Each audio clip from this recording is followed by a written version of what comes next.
সকলের কাছে নিজের সমস্যাগুলো খুলে বললে তুমি সব ক্ষেত্রে তার সলিউশন নাও পেতে পারো, কিন্তু যাকে তুমি বিশ্বাস করো, যে ঈশ্বরকে তুমি বিশ্বাস করো, তিনি তো অন্তর্যামী, তিনি সবটাই উপর থেকে দেখছেন, শুনছেন, বুঝছেন।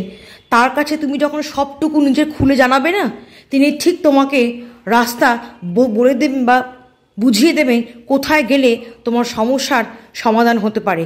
কাজেই নিজের ঈশ্বরের উপর থেকে কখনো ভরসা হারিও না। জীবন অনেক ঝড়ঝাপটা আসবে, কিন্তু নিজের ঈশ্বরের উপর থেকে তুমি যদি ভরসা হারাও, কারণ মানুষ কিন্তু ঈশ্বর ছাড়া বাঁচতে পারে না।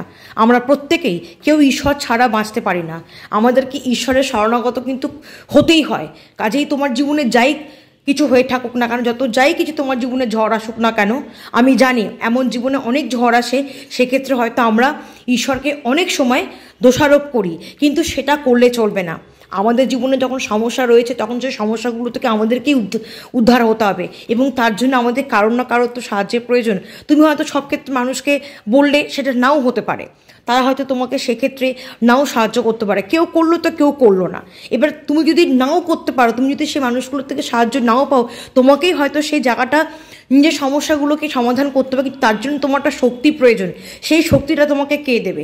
সেই শক্তিটা একমাত্র পারেন তোমার ঈশ্বর, যাকে তুমি মন থেকে চাও, যাকে তুমি মন থেকে বিশ্বাস করো, যে ঈশ্বর প্রতি তোমার বিশ্বাস রয়েছে, তাকে সবটুকু খুলে তুমি জানাও।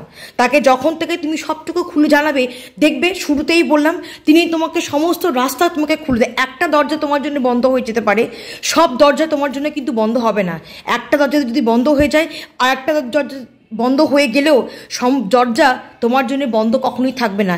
ঠিক তিনি তোমাকে সেই জায়গাটা বলে দেবে। তুমি প্রার্থনার মধ্যে দিয়ে, তুমি তাকে ডাকার মধ্যে দিয়ে, তুমি তাকে যে জানাচ্ছ তার মধ্যে দিয়ে তুমি কিন্তু বুঝতে পারবে কোথায় তোমার সমস্যাটা রয়েছে, কোথায় গিয়ে কি করলে তুমি সেই সমস্ত জায়গাগুলো থেকে ওভারকাম করতে পারবে। কাজে নিজের ঈশ্বরের প্রতি কখনোই বিশ্বাস হারাবে না, তিনি সবটাই কিন্তু ওপর থেকে দেখছেন। হয়তো এখন তোমার সময় খারাপ যাচ্ছে বলে তুমি ভাবছো কোনো দিন তোমার সময় ভালো আসবে না, তোমারও সময় ভালো আসবে।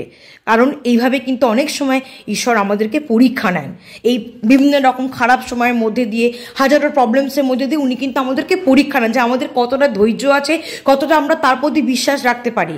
সুতরাং এটাওকে তুমি ধরে নাও একটা ধৈর্যের পরীক্ষা, সেইভাবেই তুমি চলো, নিজের ঈশ্বরের প্রতি বিশ্বাস রেখে, নিজের কর্মটাকে ঠিক রেখে তুমি এগিয়ে যাও।